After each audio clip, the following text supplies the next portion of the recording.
Good morning students. Today now we are discussing about fourth chapter, the principle of inheritance and variation la enna heading appdin ketta incompatibility of RH factor and erythroplastosis fetalis appdin சொல்லுவோம். அதனை incompatibility னா என்ன sir? இப்போ incompatibility அப்படினாவே என்ன meaning? அதாவது பொருந்தாத அப்படினு சொல்லுவோம். என்ன பொருந்தல அப்படினு கேட்டா RH factor பொருந்தாதது. இப்போ RH factor என்ன சொல்லிருக்கோம்? D antigen அப்படிங்கற மீனிங் சொல்லிருக்கோம், ஞாபகம் இருக்கு இல்லையா? இப்போ இந்த D antigen பொருந்தாததான் என்ன சொல்லிருக்கான்? incompatibility அப்படிங்கறான். இதோட ரிசல்ட் என்ன ஏற்படும்னு கேட்டா erythroplastosis fetalis. அப்ப எரித்ரோ அப்படினா என்ன மீனிங்? RBC ன்னு சொல்லுவோம். அப்ப அந்த RBC யாருடைய RBC பிரேக் டவுன் ஆகுதுன்னா ஃபீட்டஸ் அப்படினா யங் ஒன் அப்படினு சொல்லுவோம் இல்லையா? அந்த இளம் உயிரின்னு சொல்லுவோம். அந்த மேக்ஸிமம் யங் ஒன் உடைய RBC பிரேக் டவுன் ஆகக்கூடிய ஒரு ப்ராசஸ்க்கு என்ன பேர் அப்படினா erythroplastosis fetalis அப்படினு சொல்லுவோம். ஓகேவா?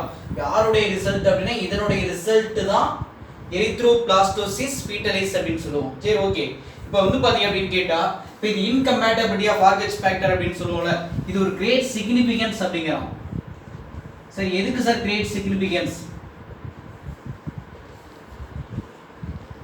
யாருக்கு முக்கியத்துவம் வாய்ந்தது அப்படினு கேட்டா சைல்டு. ஓகே, சைல்டு பர்த் அப்படினு சொல்லுவோம். குழந்தை பிறப்பதில் மிக முக்கியமாக இருப்பது எது சார் அப்படினு கேட்டா என்னது? that is incompatibility of RH factor. Okay, இதுக்கு என்ன சார் எக்ஸாம்பிள் சொல்லலாம்? இப்போ எக்ஸாம்பிள் பாத்தீங்க அப்படினு கேட்டா இது வந்து பாத்தீங்க அப்படினு கேட்டா RH நெகட்டிவ் உமன். இது RH நெகட்டிவ் உமன் மேரிட். யார மேரிட் பண்றாங்க அப்படினா RH பாசிட்டிவ் மேன். ஓகே, அதாவது RH நெகட்டிவ் இருக்கக்கூடிய ஒரு பெண் RH பாசிட்டிவ் இருக்கக்கூடிய ஒரு மேனை மேரேஜ் பண்றான். இப்போ இவங்களால வரக்கூடிய ஃபீட்டஸ் எப்படி சார் இருக்கு அப்படினு கேட்டா RH பாசிட்டிவா இருக்கு. பிகாஸ் என்ன ரீசன்? இப்போ மேக்ஸிமம் பாத்தீங்க அப்படினா எப்பவுமே டாமினன்ட் கேரக்டர் தான் இன்ஹெரிட்டட்னு சொல்லிருக்கேன். நடந்திருக்கு, ஞாபகம் இருக்கு இல்லையா? RH ஃபேக்டர்ல அங்க வந்து பாத்தீங்க அப்படினா டாமினன்ட் D கேரக்டர் இன்ஹெரிட்டட் அல்லது இன்ஹெரிட்டட் ட்ரைட்ஸ் அப்படினு சொல்லிருக்கு. இங்க இருக்கக்கூடிய அந்த ஃபீட்டஸ் என்னது? RH பாசிட்டிவா இருக்கு. இப்போ அந்த பாசிட்டிவ்க்கு மெயின் காரணம் என்ன அப்படினா ஹேவிங் இன்ஹெரிட்டட் ஃப்ரம் எங்க அப்படினு கேட்டா ஃபாதர். அப்பா கிட்ட இருந்து அந்த D ஆன்டிஜன் உனக்கு என்ன இருக்கு அப்படினு கேட்டா எனக்கு வந்திருக்கு அப்படிங்கறோம். ஓகேப்பா, இப்போ இது யார் உணர்றா அப்படினு கேட்டா இங்க இருக்கக்கூடிய RH நெகட்டிவ் உமன் இருக்காங்க இல்லையா? இப்போ இந்த RH நெகட்டிவ் உமன் என்ன பண்றாங்கன்னா சென்சிடைஸ் இத உணர்றாங்க. பை எதை? கேரியிங். எதை கேரி பண்றாங்க சார்? இங்க கேரியிங் வந்து பாத்தீங்க அப்படினா RH பாசிட்டிவ் ஃபீட்டஸ்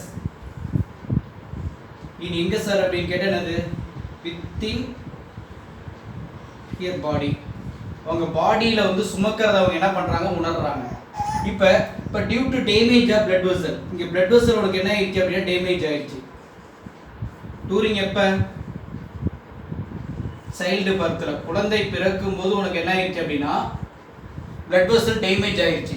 அப்ப blood vessel டேமேஜ் ஆன உடனே உனக்கு என்ன ஆயிடுச்சு? இது எப்ப டேமேஜ் ஆகுதுன்னா சைல்டு பர்த்ல. அப்ப ஆட்டோமேட்டிக்கா உனக்கு என்ன பண்ணும்? அந்த மதர்ல இருக்கக்கூடிய இம்யூன் சிஸ்டம், IS அப்படினா இம்யூன் சிஸ்டம் ஞாபகம் வச்சுக்கோ. இந்த இம்யூன் சிஸ்டம் என்ன பண்ணுதுன்னா ரெகக்னைஸ் பண்ணுது. எதை ரெகக்னைஸ் பண்ணுது? அந்த D ஆன்டிஜனை ரெகக்னைஸ் பண்ணுது பிளஸ் சென்சிடைஸ்ட் உணருதுன்னு சொல்லுவோம். அப்ப இதனுடைய ரிசல்ட் என்ன ப்ரொடியூஸ் பண்ணுது அப்படினா அப்ப அந்த mother body can producing D antibodies. D ஆன்டிபாடிஸை ப்ரொடியூஸ் பண்ணும். சார் அண்டர்ஸ்டாண்ட் ஆகுதா? இதுல blood vessel உனக்கு டேமேஜ் ஆகுது எப்பன்னு கேட்டா during the child birth. குழந்தை பிறக்கும் பொழுது இரத்த குழாய் வந்து டேமேஜ் ஆகி இதனுடைய ரிசல்ட் என்ன பண்ணும் அப்படினா அங்க வந்து D ஆன்டிஜன் வெளியேறுது. அப்ப D ஆன்டிஜன் வெளியேறும் பொழுது யார் ரெகக்னைஸ் பண்றா? அந்த மதர் உமன்ல இருக்கக்கூடிய இம்யூன் சிஸ்டம் ரெகக்னைஸ் பண்ணுது எதை? D ஆன்டிஜனை. ஓகேவா? அத சென்சிடைஸ் பண்ணிச்சு. இதனுடைய ரிசல்ட் என்ன பண்ணும்? Can producing D antibodies. இப்போ இந்த D ஆன்டிபாடிஸ்ல என்ன இருக்கு அப்படினா the immunoglobulin G ன்னு சொல்லுவோம். அப்ப இந்த இம்யூனோகுளோபின் G அப்படினா காமான்னு சொல்லுவாங்க. ஆல்ரெடி நிறைய நடந்திருக்கு. இம்யூனோகுளோபின்ல நிறைய டைப் இருக்கு. ஆல்பா இருக்கு, மியூ இருக்கு, அதே மாதிரி டெல்டா இருக்கு, எப்சிலான் இருக்கு, காமா இருக்கு. அப்ப காமா அப்படிங்கிற ஒரு இம்யூனோகுளோபின் வந்து பார்த்தா அப்படினா வந்து காணப்படுதுங்கறோம். அப்ப இந்த இம்யூனோகுளோபின் கிராஸ் வித் யாரோட அப்படினா பிளசண்டாவோட என்ட்ராயி தென் எண்டர் டு எங்க அப்படினா ஃபீட்டல் சர்க்குலேஷன்.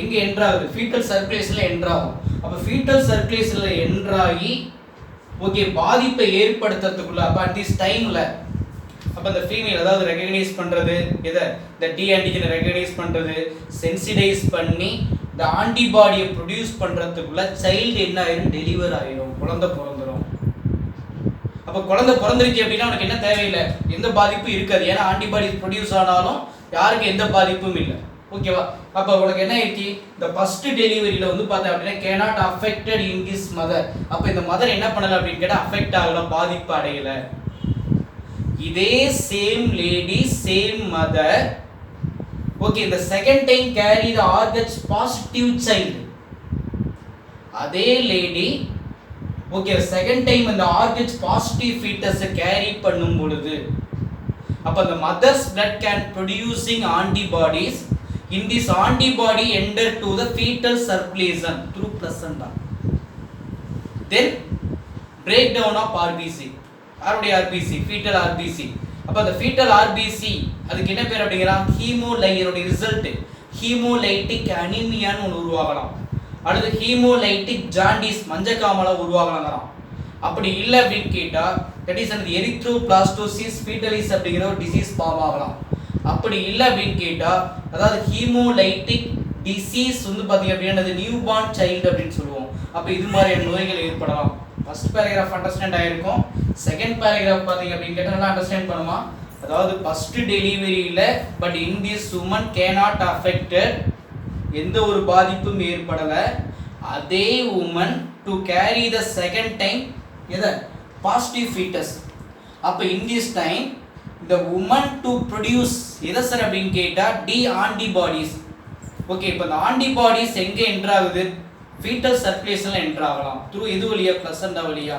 அப்ப ஆட்டோமேட்டிக்கா உங்களுக்கு என்ன ஆகும் RBC வந்து பாத்தீங்க அப்படினா பிரேக் டவுன் பண்ணும் யாருடைய RBC ஃபீட்டலோட RBC அப்ப இதனால உங்களுக்கு என்ன ஏற்படுது பிரேக் டவுன் ஆகும் அந்த பிரேக் டவுன் ஆகுறது தான் ஹீமோலைட்டிக் னு சொல்வாங்க ஹீமோலைட்டிக்னா அங்க ஹீமோகுளோபின் பிரேக் டவுன் ஆகக்கூடிய ஒண்ணு அப்ப ஹீமோலைட்டிக் அனீமியா னு சொல்லலாம் அல்லது ஹீமோலைட்டிக் ஜாண்டிஸ் அப்படிங்கறது ஒன்று உருவாகலாம் அப்படி இல்ல அப்படினு கேட்டா உங்களுக்கு என்னது the erythroplastosis fetalis அப்படிங்கற டிசீஸ் ஃபார்ம் ஆகலாம் அப்படியே இல்ல அப்படினா the human disease the newborn child newborn disease அப்படிங்கற மாதிரி என்ன உருவாகலாம் அண்டர்ஸ்டாண்டா ஓகேப்பா இதை எப்படி சார் பிரிவென்ஷன் பண்ணலாம் இது வந்து ஒரு 3 மார்க் क्वेश्चनல கேட்பான்